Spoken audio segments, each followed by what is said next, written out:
ترشيح شخصيات كفؤة ومهنية. محەممەد شیع سوودانی کارنامەی حکوومەتەکەی بڵاو کردەوە تێیدا ئاماژەی بە چارەسەرکردنی مادەکانی 140 باشکردنی دۆخی ئابووری و هەڵبژاردن لە ماوەی ساڵێکدا دەکات.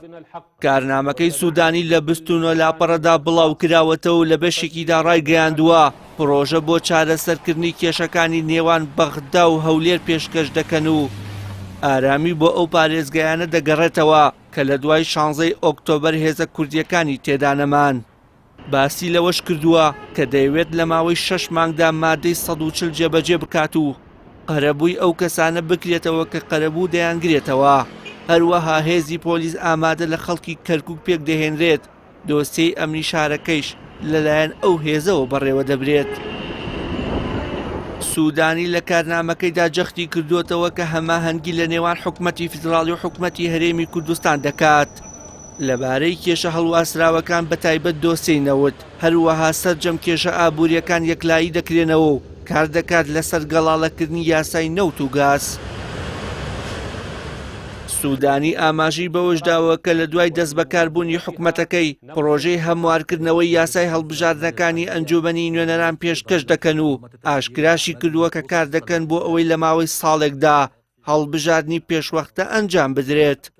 هەروەک کار دەکات بۆ بەڕێوەچوونی هەڵبژاردننی پارێزگاکان و دیاریکردنی وادەیەک بۆ بەڕێوەچوونی بەگەڕخستنی هەوڵەکان لە پێناو لە ناوبردننی گەندەڵی و بە هەدەردانی سامانی گشتی و زیادکردنی بەرهەمی بەرووبوومە کوشت و کاڵەکان و باشترکردنی کەرتی پیشەسازی و گەڕانەوەی متمانە بووە بەرهەمی خۆماڵی.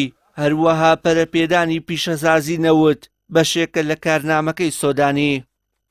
محەممەد شیع سۆدانی لەبارەی سیاسەتی نیشتەجێکردنەوە ڕایگەیاندووە سیاسەتێکی نیشتەجێکردن کە هاوسەنگ بێت لەگەڵ گۆڕانکاریەکانی دیمۆگرافیای دانیشتوان پەیڕەو دەکەن.